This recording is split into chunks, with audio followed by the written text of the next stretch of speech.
वंदे मातरम छात्रों, एक बार पुनः स्वागत है आपका अपने YouTube channel NCERT smart network पर। जहां बच्चों आज हम बात करेंगे ऑर्गेनिक केमिस्ट्री की। ऑर्गेनिक केमिस्ट्री से संबंधित टॉपिक पढ़ेंगे जो आपके लिए बहुत ज़्यादा महत्वपूर्ण है।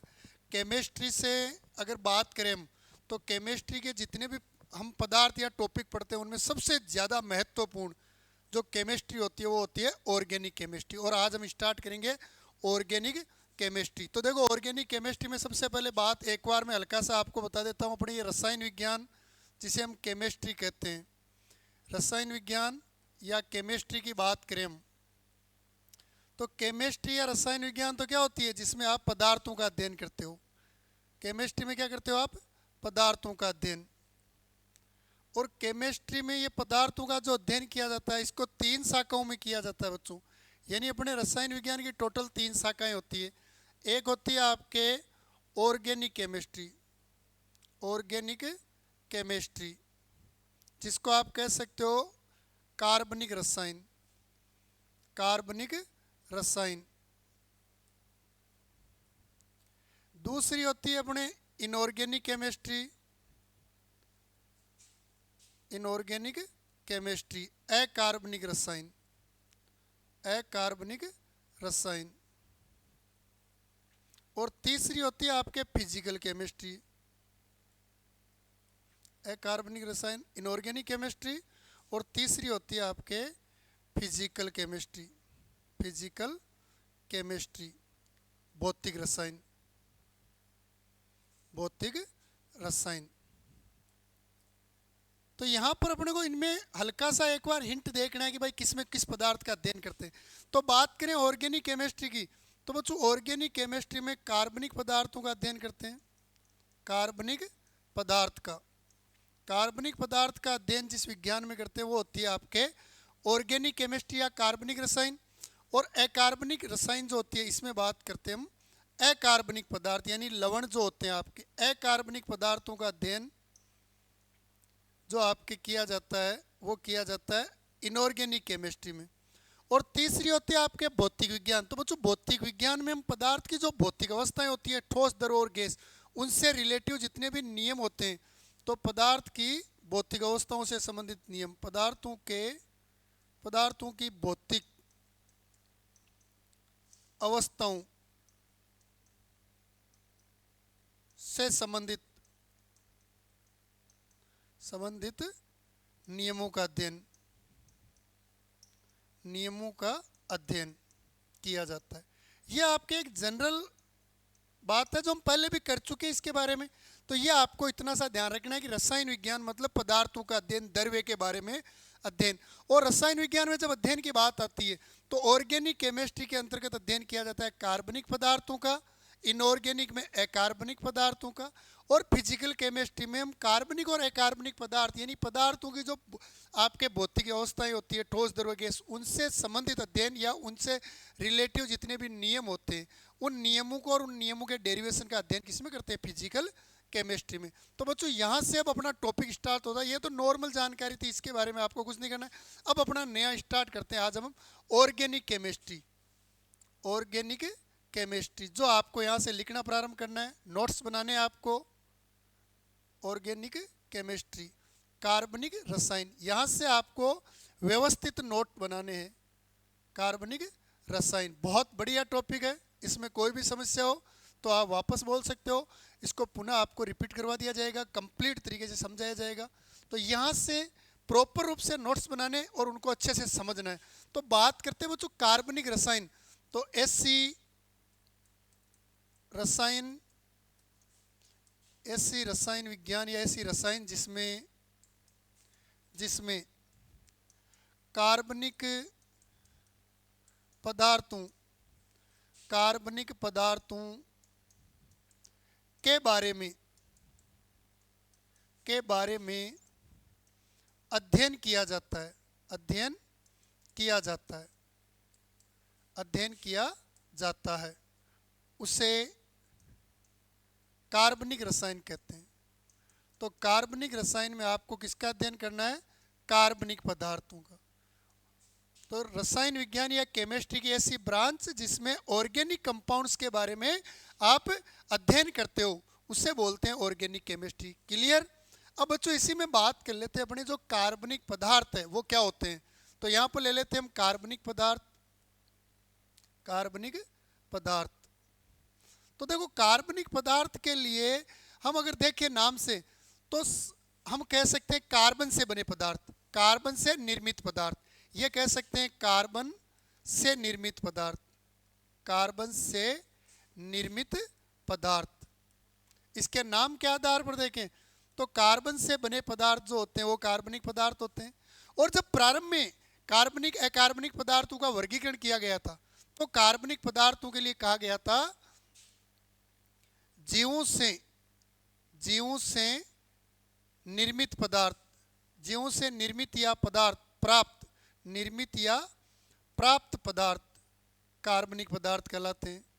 ये दो परिभाषाएं हम जनरल रूप से पढ़ते थे कि भाई एक तो कार्बनिक पदार्थ है मतलब वो कार्बन से बना हुआ है, और दूसरा अगर कार्बनिक पदार्थ है तो ये बताया गया कि जितने भी अपने जीव जंतु से पदार्थ प्राप्त होते हैं वो सारे क्या है, ऑर्गेनिक कंपाउंड है। लेकिन आधुनिक परिभाषा की बात करें, इसकी आधुनिक परिभाषा जो वास्तविकता में आपको पता होनी चाहिए, तो आधुनिक परिभाषा की बात करें कार्बनिक पदार्थों की तो कहा जाता है हाइड्रोकार्बन, हाइड्रोकार्बन एवं हाइड्रोकार्बन एवं इसके व्युत्पन्न, हाइड्रोकार्बन एवं इसके व्युत्पन्न कार्बनिक पदार्थ कहलाते हैं, कार्बनिक पदार्थ कहलाते हैं। तो कार्बनिक पदार्थ मतलब आपको क्या ध्यान रखना है कि कोई भी हाइड्रोकार्बनिक पदार्थ है और उसके व्युत्पन्न है वो सारे क्या है, ऑर्गेनिक कंपाउंड है। बात करते हैं हाइड्रोकार्बनिक तो कार्बन और हाइड्रोजन से बने पदार्थ, अभी इसके बारे में ही पढ़ेंगे हम। तो हाइड्रोकार्बनिक पदार्थ मतलब कार्बन और हाइड्रोजन से बने पदार्थ, और व्युत्पन्न से मतलब क्या है, ऐसे पदार्थ जो हाइड्रोकार्बन से बने हुए, जैसे दूध अपना एक प्रोडक्ट है और दूध के व्युत्पन्न मतलब दूध से बने हुए पदार्थ जैसे दही है, जैसे छाछ है ना, ये आपके क्या होते हैं, दूध के व्युत्पन्न। वैसे ही हाइड्रोकार्बन तो है, अगर कोई पदार्थ हाइड्रोकार्बन है मतलब वो डेफिनेट आपका क्या है, कार्बनिक पदार्थ है।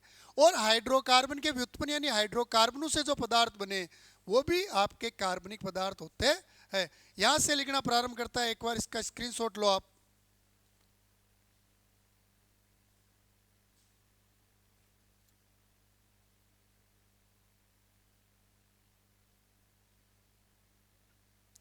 ठीक है, अब इसमें आगे देखते हैं हम, इसके बाद आगे चर्चा करते हैं। तो अब ले लेते हैं बच्चों इसमें हम अपने हाइड्रोकार्बन, हाइड्रोकार्बन। तो देखो जो हाइड्रोकार्बन क्या है, इसकी बात करें तो नाम से पता चल रहा है हाइड्रोकार्बन मतलब हाइड्रोजन और कार्बन का मिश्रण है, हाइड्रोजन और कार्बन से बने पदार्थ, हाइड्रोजन प्लस कार्बन से निर्मित पदार्थ जो होते हैं वो आपके क्या होते हैं, हाइड्रोकार्बन होते हैं। मतलब परिभाषा क्या लिख सकते हैं, ऐसे पदार्थ जो कार्बन तथा हाइड्रोजन, कार्बन तथा हाइड्रोजन से बने होते हैं, बने होते हैं, उन्हें हाइड्रोकार्बन कहते हैं, उन्हें हाइड्रोकार्बन कहते हैं, उन्हें हाइड्रोकार्बन कहते हैं। कुछ एग्जाम्पल लिख देता हूँ, जैसे आप लिख सकते हो CH4 या लिख सकते हो CH3 या और लिखना चाहो तो CH2 डबल बॉन्ड CH2, या कह सकते हो आप CH ट्रिपल बॉन्ड CH, या आप इस प्रकार भी बना सकते हो CH3C double bond O CH3। तो कार्बन, ये एक मिनट इसको मिटा देते हैं पहले, ये अपने ये ले लिए हमने पदार्थ CH2 CH3 और ये CH3। तो ये जो आपको पदार्थ दिखाई दे रहे ये सारे आपके क्या है, हाइड्रोकार्बनिक पदार्थ है। कारण क्योंकि ये कार्बन और हाइड्रोजन से बने होते हैं, मतलब हाइड्रोकार्बन में केवल कार्बन और हाइड्रोजन होते हैं, तो उन्हें कहते हैं बच्चों हाइड्रोकार्बन। क्लियर, ये एक बार आप इसको स्क्रीनशॉट ले लो इसका। अब इसके बाद बात करते हैं बच्चों आगे हम हाइड्रोकार्बनों का वर्गीकरण। तो इसके लिए एक मैं आरेख बना रहा हूँ, वो आरेख आपको बनाना है। तो देखो ये जो हाइड्रोकार्बन होते हैं आपके हाइड्रोकार्बन, तो इन हाइड्रोकार्बन की बात करें तो इन हाइड्रोकार्बन को दो भागों में बांटा जाता है। कुल कितने भागों में बांटते हैं इनको? दो भागों में। एक तो लेते हैं इनमें हम विवृत विवृत श्रृंखला वाले, विवृत श्रृंखला वाले, या इनका आप एक नाम ले सकते हो अचक्रीय यौगिक, अचक्रीय यौगिक, अचक्रीय यौगिक। या बच्चों इनको एक नाम और दे सकते हो आप, एलिफेटिक यौगिक। पहला प्रकार ये आपके विवृत श्रृंखला वाले यौगिक, या कह सकते हो अचक्रीय यौगिक या एलिफेटिक यौगिक। और दूसरा जो प्रकार आता है बच्चों आपके, वो आता है संवर्त, संवर्त या चक्रीय यौगिक, चक्रीय यौगिक। या इनके एक एक नाम और भी लिख सकते हो आप। यहां लिख सकते हो विवृत श्रृंखला वाले या खुली श्रृंखला, खुली श्रृंखला वाले, खुली श्रृंखला वाले। और इसमें लिख सकते हो आप चक्रीय या बंद श्रृंखला वाले, बंद श्रृंखला वाले यौगिक।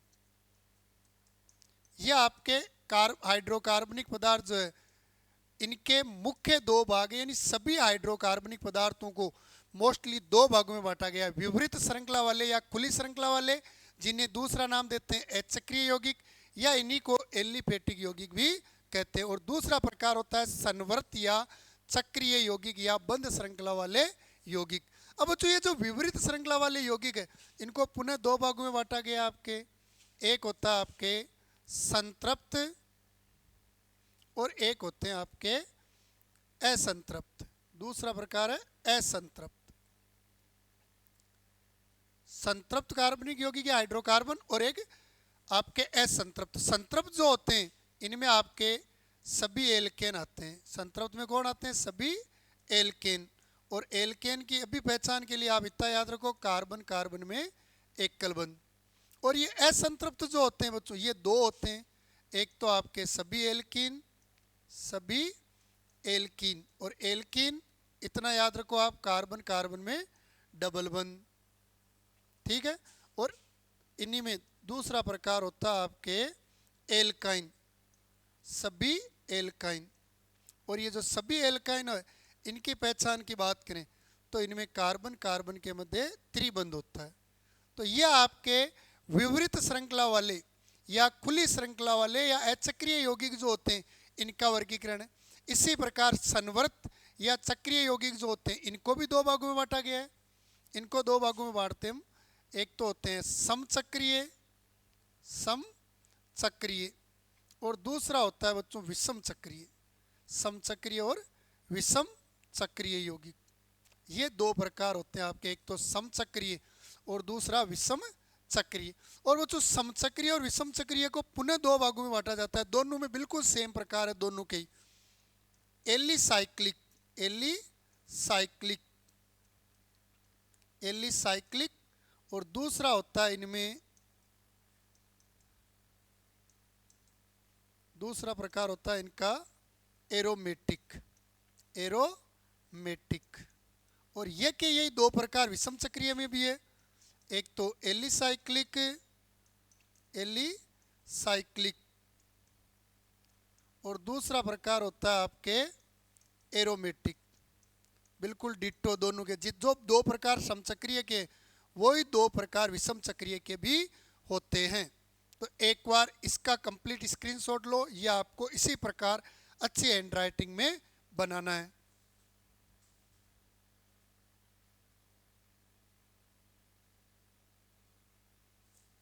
क्लियर? यहां देखो, जो एलिसाइक्लिक और एरोमेटिक समचक्रीय के, वही दो प्रकार विषम चक्रीय के भी है, एलिसाइक्लिक और एरोमेटिक। क्लियर? एक मिनट,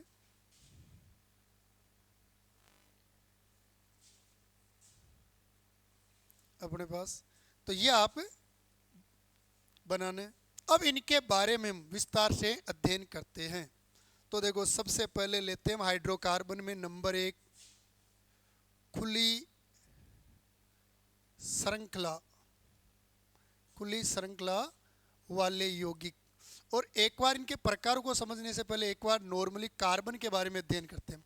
बच्चों अगर बात करें हम कार्बन की, तो अगर हम कार्बन की बात करें तो इसका प्रतीक क्या होता है? प्रतीक होता है बच्चों कार्बन का C। और बात करें तो इसका इलेक्ट्रॉन विन्यास देखें हम कार्बन का, तो इलेक्ट्रॉन विन्यास होता है इसका 1s2 2s2 2p2। फिर इसके बाद बात करें इसकी संयोजकता की, तो बच्चों कार्बन की संयोजकता कितनी होती है? 4 होती है। संयोजकता कितनी होती है इसकी? 4। ये बहुत ज़्यादा महत्वपूर्ण है। और इसकी 4 संयोजकताएं, कार्बन की 4 संयोजकताएं जो होती है, कार्बन की 4 संयोजकताएं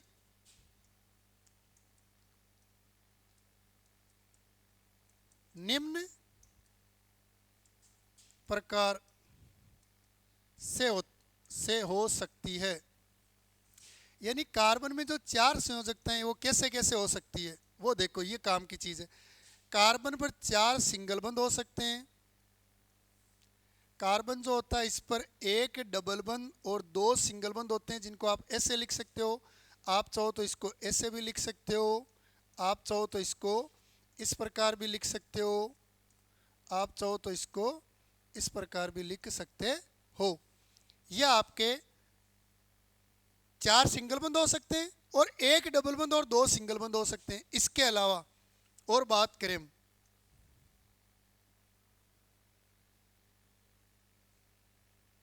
तो देखो इसमें और बात करें हम, तो इनके अलावा देखो एक हो गई, ये दूसरी हो गई अपने, ये एक हो गई, ये दूसरी व्यवस्था हो गई। अगर बात करें दूसरी के बाद तीसरी व्यवस्था, तो कार्बन में तीसरी व्यवस्था की कार्बन पर 1 सिंगल बंद और 1 त्रिबंध हो सकता है, जिसको आप ऐसे बनाओ, चाहे आप इसको ऐसे भी बना सकते हो। और चौथी व्यवस्था की बात करें हम, तो वो ये होती है आपके कार्बन पर 2 डबल बंद हो सकते हैं। तो ये टोटल कार्बन की 4 संयोजकताएं होती है जो इस प्रकार व्यवस्थित होती है। इन्हीं के अलावा बाकी चीज़ें आपको पहले से ही पता है अपने। तो ये एक बार इसका भी स्क्रीनशॉट ले लो आप, ये बहुत ज़्यादा काम में आएंगे आपकी ये संयोजकताएं। कार्बन की संयोजकता 4 रखनी है जो आपको बहुत ज़्यादा काम में आएगी, ये आपको ध्यान रखना है। क्लियर? ये लिख लो आप एक बार। अब इसके बाद हम शुरुआत करते हैं वर्गीकरण की। तो इसमें हाइड्रोकार्बन के प्रकारों की बात करें हम, भाई हाइड्रोकार्बन तो लिख चुके हम कि कार्बन और हाइड्रोजन से बने यौगिक। तो हाइड्रोकार्बन का वर्गीकरण देखें हम, तो हाइड्रोकार्बन के वर्गीकरण में जो हमने चार्ट बनाया है, उस चार्ट में इसका पहला प्रकार क्या है? खुली श्रृंखला वाले यौगिक, खुली श्रृंखला वाले यौगिक, या आप कह सकते हो विवृत श्रृंखला, विवृत श्रृंखला, विवृत श्रृंखला वाले यौगिक। और या आप बोल सकते हो अचक्रीय यौगिक, अचक्रीय यौगिक। और या आप कह सकते हो एलिफेटिक यौगिक, एलिफेटिक यौगिक। अब इन शब्दों को समझते हैं हम। तो देखो खुली श्रृंखला से मतलब क्या है बच्चों? श्रृंखला, श्रृंखला यानी वलय, और वलय मतलब कोई भी वस्तु जहाँ से प्रारंभ हो वापस घूम फिर कर वहाँ आ जाए, वो वलय। चाहे ऐसी हो, चाहे ये अपने इस प्रकार की हो, चाहे ये इस प्रकार हो, कुल मिलाकर राउंड जो होता है, कंप्लीट राउंड कब होता है? जहाँ से आपने चलना प्रारंभ किया, चाहे आप सीधे जा रहे हो, घूम रहे हो, कैसे भी, आपका एक राउंड कंप्लीट कब होता है? जब आप जहाँ से स्टार्ट करते हो लास्ट में वहीं वापस पहुँच जाते हो। मतलब प्रारंभिक बिंदु और अंतिम बिंदु आपस में जुड़े हो, तो वो एक कंप्लीट होता है चार्ट। लेकिन यहाँ पर कह रहा है खुली श्रृंखला, यानी श्रृंखला तो होगी लेकिन खुली होगी। पहले श्रृंखला का मतलब क्या है? जब एक वस्तु, जैसे ये पेन है, इस पर मैंने अपने हाथ को स्पर्श कर दिया, इधर इसको दूसरे हाथ को, तो ये क्या बन गई? श्रृंखला। तो श्रृंखला क्या है? जब अनेक पदार्थों को जोड़ते हैं। जैसे देखो श्रृंखला में अनेक पदार्थों को जोड़ दिया, जैसे ये एक अपने पास कार्बन है, इस कार्बन पर ये दूसरा कार्बन जोड़ दिया, इस पर ये और कार्बन जोड़ दिया, या फिर जैसे ये अपने कार्बन है, इस पर ये कार्बन जोड़ दिया, इधर जोड़ दिया, ये इधर जोड़ दिया, ये इधर जोड़ दिया। कैसे भी जोड़ सकते हो आप, बिल्कुल सीधा जोड़ सकते हो, कार्बन के ऊपर नीचे आगे पीछे जोड़ सकते हो। लेकिन खुली श्रृंखला कब होगी, जो पहला कार्बन है, जैसे ये पहला कार्बन है वो, और श्रृंखला का जो अंतिम कार्बन है वो आपस में डायरेक्ट जुड़े नहीं हो, वो एक दूसरे से किसी के थ्रू जुड़े हो, सीधे जुड़े हुए नहीं हो। जैसे ये 1 नंबर है यहाँ पर अपने पास, बात करें इसकी, और ये अपने पास क्या है 3 नंबर है। तो देखो 1 से 2 जुड़ा हुआ है, 2 से 3 जुड़ा हुआ है, लेकिन 1 और 3 डायरेक्ट आपस में जुड़े हुए नहीं है। तो खुली श्रृंखला वाले यौगिक यानी ऐसे यौगिक जिनमें श्रृंखला का प्रथम कार्बन और श्रृंखला का अंतिम कार्बन आपस में सीधे या डायरेक्ट जुड़े हुए नहीं होते हैं, उन्हें बोलते हैं हम अचक्रीय यौगिक या खुली श्रृंखला वाले यौगिक, या विवृत, विवृत यानी वर्त के समान संरचना के बिना, बिना वर्त जैसी संरचना, या उन्हीं को बोलते हैं एलिफेटिक यौगिक। एलिफेटिक यौगिक मतलब अचक्रीय यौगिक, और अचक्रीय यौगिक मतलब जिनमें कोई चक्र या वलय या रिंग नहीं होती है। और रिंग नहीं होने का मतलब क्या है, श्रृंखला का जो पहला सिरा है और जो अंतिम सिरा है वो डायरेक्ट एक दूसरे से स्पर्श नहीं हो। जैसे ये अभी पेन है अपने पास, तो इसका ये पहला सिरा और ये लास्ट सिरा आपस में जुड़ा हुआ है, लेकिन अब अगर इसको मैं इस मेरे हाथ से पकड़ लिया तो मेरा हाथ इस सिरे से तो जुड़ा हुआ है, लेकिन ये आपस में जुड़ा हुआ नहीं है, तो वो हो जाएगा आपके खुली श्रृंखला वाले यौगिक। तो परिभाषा लिख लेते हैं इसकी।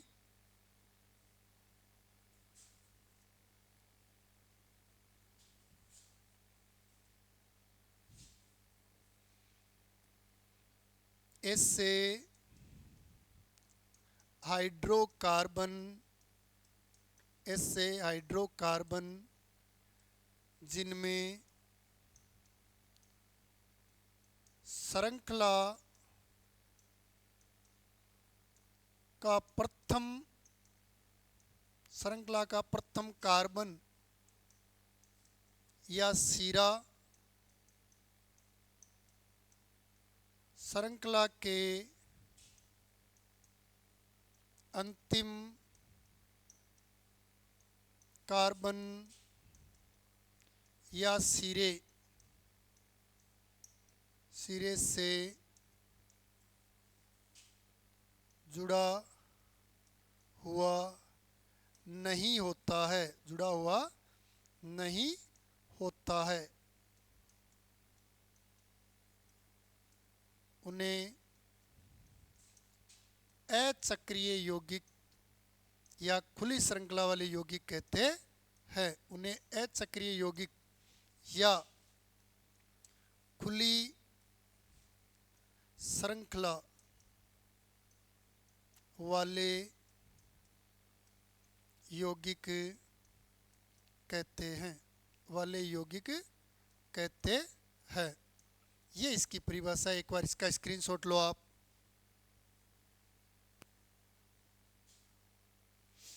क्लियर। अब इसके एग्जाम्पल देख लो आप खुली श्रृंखला वाले यौगिकों में, जैसे ये CH3, CH2, CH3 ये है अपने पास। ये H को भी चलो एक बार हटा देता हूँ मैं, सीधा बना देता हूँ कार्बन से, ये कार्बन, ये कार्बन, ये कार्बन। या फिर ये जैसे ये कार्बन है, इस पर ये कार्बन जुड़ा हुआ है, ये कार्बन इस पर ये जुड़ा हुआ है, ये जुड़ा हुआ है, लेकिन ये पहला और चौथा आपस में जुड़ा हुआ नहीं होता है। या इसी प्रकार ये अपने पास कार्बन है, ये इस प्रकार, इन पर और अनेक कार्बन जुड़े हो, लेकिन पहला और अंतिम कार्बन आपस में जुड़े हुए नहीं हो। ये इस प्रकार भी हो, जैसे मान लो कार्बन है, ये कार्बन, फिर यहाँ कार्बन आ गया, ये अपने, लेकिन पहला और अंतिम कार्बन इनमें जुड़ा हुआ नहीं है, तो उन्हें बोलते हैं हम संतृप्त कार्बनिक यौगिक। उन्हें क्या बोलते हैं, संतृप्त कार्बनिक यौगिक। सॉरी, संतृप्त तो अभी पढ़ेंगे इसमें। उन्हें बोलते हैं हम अचक्रीय कार्बनिक यौगिक। एक बार ये चारों श्रृंखलाएं बना लो आप, ये आप चारों श्रृंखलाएं बनाओ।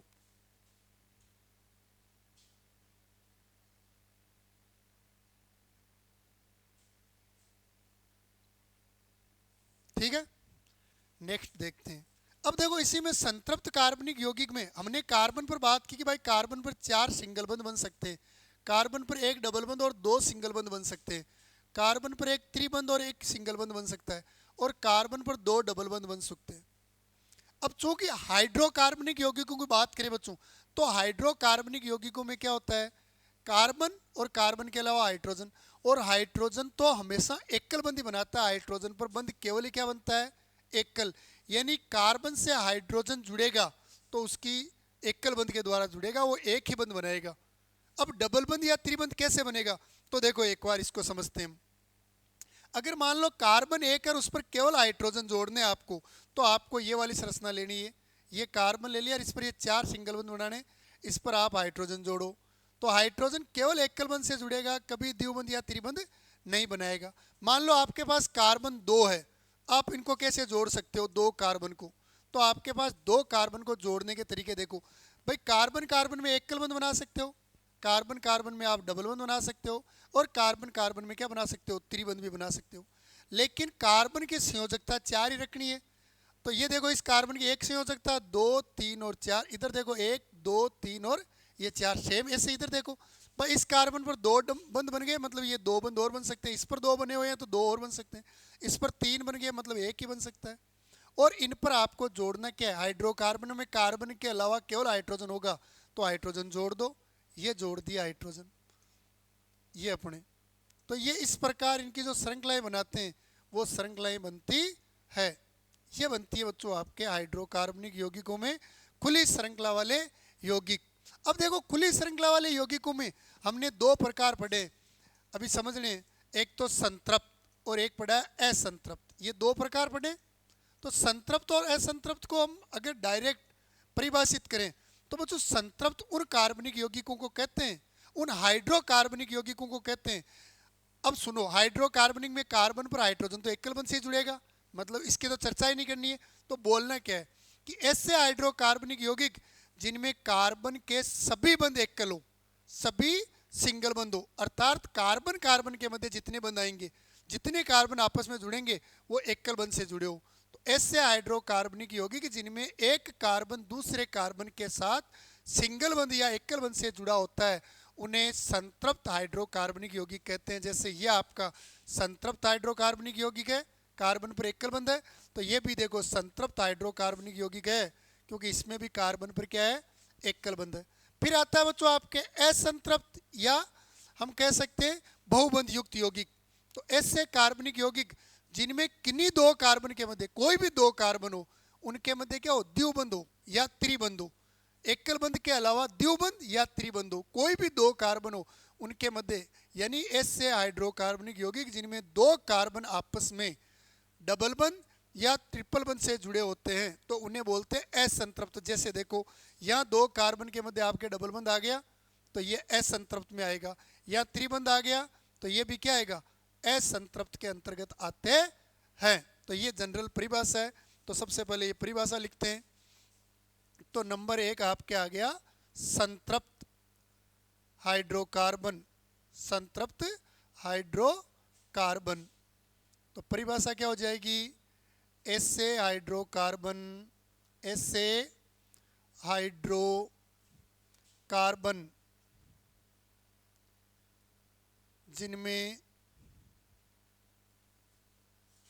कार्बन कार्बन के मध्य, कार्बन कार्बन के मध्य सदैव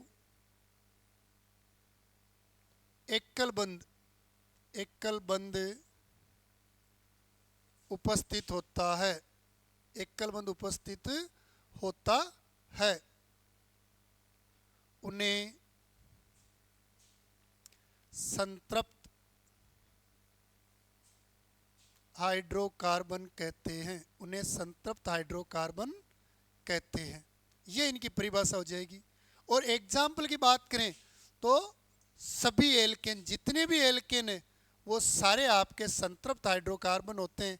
अब कोई पूछ ले एल्केन किसे कहते हैं, तो वही परिभाषा बोल दो आप कि ऐसे हाइड्रोकार्बन जिनमें कार्बन कार्बन के मध्य क्या हो, एकल बंध हो, सभी कार्बन आपस में सिंगल बंध से जुड़े हो, तो उन्हें एल्केन कहते हैं।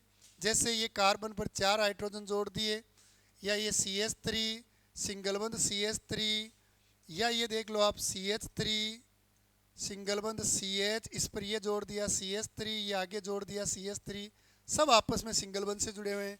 या ये देख लो CH3 सिंगल बंध CH3 और ये CH3। तो कार्बन कार्बन में एकल बंध है, और इस कार्बन पर जितने भी हाइड्रोजन हो तो एकल बंध से जुड़ेंगे। और ये हाइड्रोजन कितने आधार पर जुड़े हैं, कार्बन की संयोजकता पूरी करनी है। जैसे इस पर एक ही कार्बन है और एक कार्बन की संयोजकता 4, तो हमने 4 हाइड्रोजन जोड़ दिए।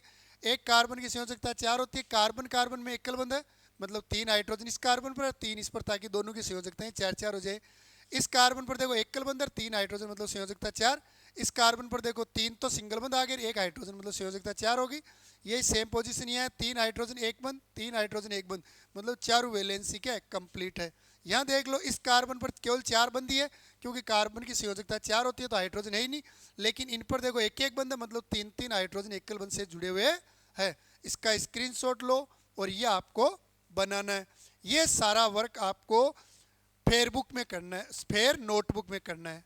ठीक है, कोई भी समस्या हो तो आप बिना किसी परेशानी के पूछ सकते हो। जय हिंद, वंदे मातरम।